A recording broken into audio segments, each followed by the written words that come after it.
Lautan Indonesia merupakan wilayah marine mega biodiversity terbesar di dunia. Memiliki 8.500 spesies ikan, 555 spesies rumput laut, dan 950 spesies biota terumbu karang. Meski demikian, keanekaragaman hayati ini tidak dapat tetap bertahan jika kita tidak bijak dalam pengelolaannya.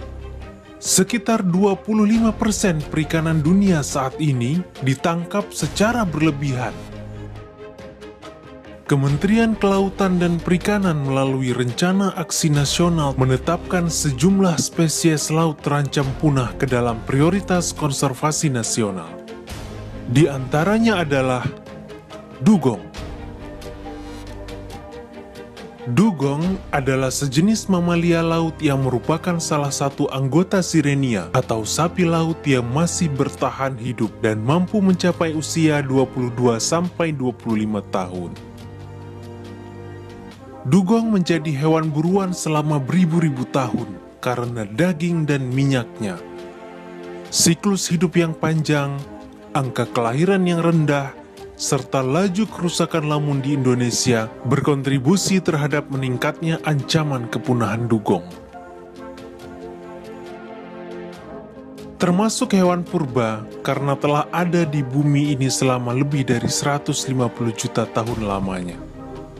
Hampir semua jenis penyu termasuk ke dalam daftar hewan yang dilindungi oleh undang-undang nasional maupun internasional, karena dikhawatirkan akan punah disebabkan oleh jumlahnya makin sedikit. Tidak banyak regenerasi yang dihasilkan seekor penyu. Dari ratusan butir telur yang dikeluarkan oleh seekor penyu betina, paling banyak hanya belasan tukik atau bayi penyu yang berhasil sampai ke laut kembali dan tumbuh dewasa. Ancaman terhadap penyu adalah perdagangan, baik dalam bentuk daging, telur, ataupun bagian tubuhnya.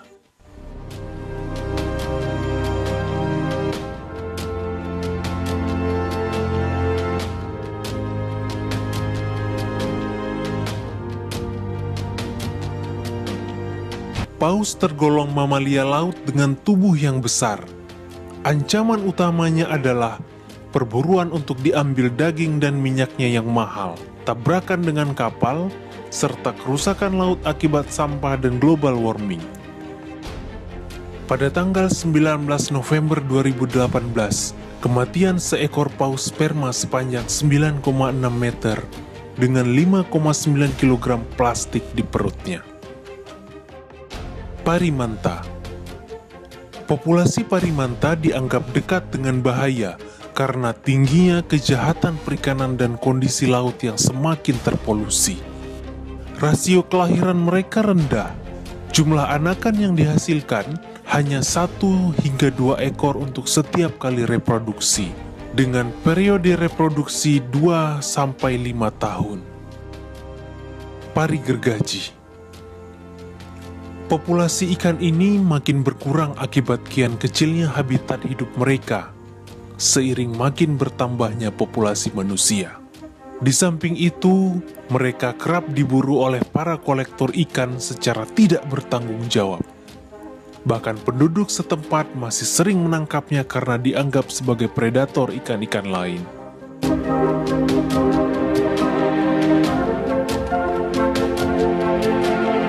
Di Eropa, ikan ini dikenal dengan nama ikan herring. Adalah ikan penghuni perairan estuarin yang banyak dijumpai di Pulau Bengkalis Riau.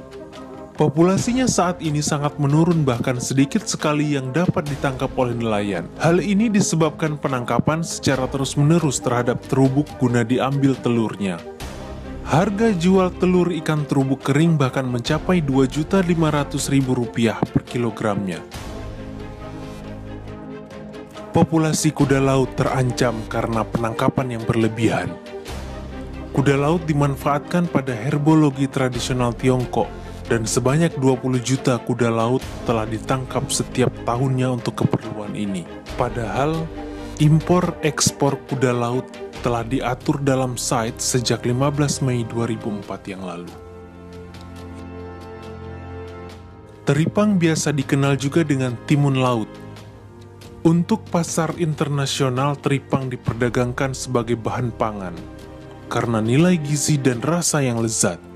Kadar protein daging teripang adalah 82% dan kandungan lemak tidak jenuh yang baik untuk kesehatan jantung. Banggai cardinal fish. Masyarakat setempat menyebutnya capungan atau bibisan. Daerah penyebarannya sangat terbatas di wilayah Sulawesi Tengah bagian timur, tepatnya di Kepulauan Banggai. Karena itu, spesies ini termasuk endemik dan tidak ditemukan di tempat lain di dunia. Lola. Lola merupakan siput laut yang berukuran besar dengan cangkang berulir. Cangkang Lola yang terdiri dari lapisan mutiara merupakan bagian Lola yang bernilai ekonomis. Inilah yang menyebabkan Lola sering diburu dan dijadikan sebagai mata pencarian penduduk setempat.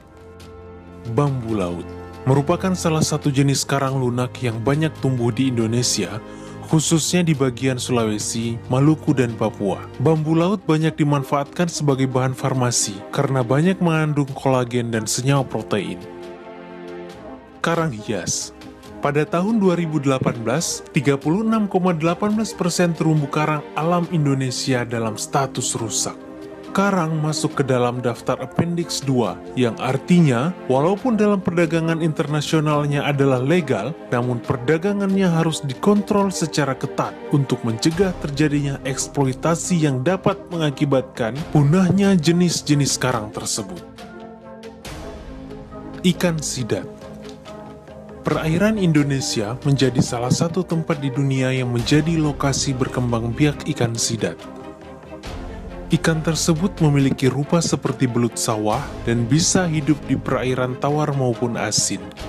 Meski terdengar asing di telinga kita, ikan sidat menjadi menu favorit di Jepang dengan nama unagi. Harga jual yang tinggi dan kandungan gizi yang baik menjadi faktor ikan ini banyak diburu tanpa memperhatikan kelestariannya. Kima merupakan genus kerang-kerangan berukuran besar penghuni perairan laut hangat. Pemerintah telah menetapkan kima dalam kelompok satwa yang dilindungi. Kandungan protein yang sangat tinggi menjadi sumber makanan sehat bagi manusia di muka bumi.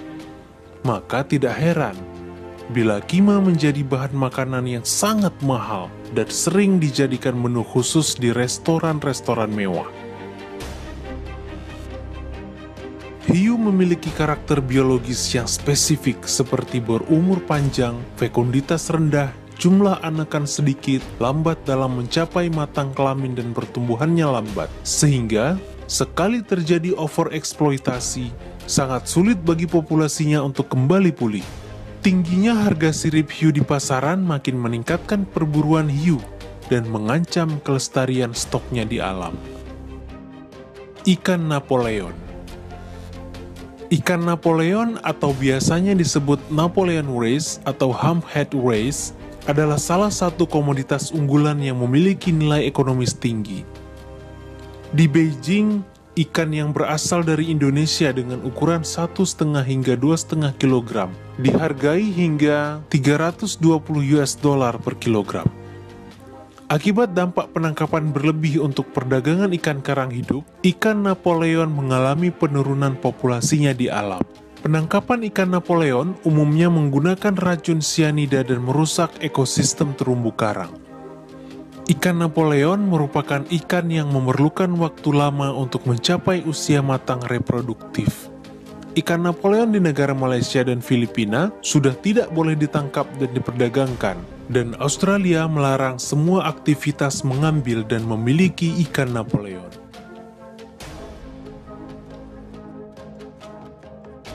Silakan like dan share jika informasi ini bermanfaat.